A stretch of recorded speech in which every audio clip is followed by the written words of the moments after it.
Welcome back to another technical deep dive here in the debug zone. Today we're tackling a big question and breaking it down with insights from other users. Hopefully this clears up some misconceptions and helps you get the answer you need. So buckle up, stay a little curious, and let's jump right in.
And that's a wrap.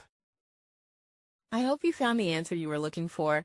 If you did, take a second to hit that subscribe button. It really helps out. And let me know in the comments which solution worked best for you. See you next time in the debug zone.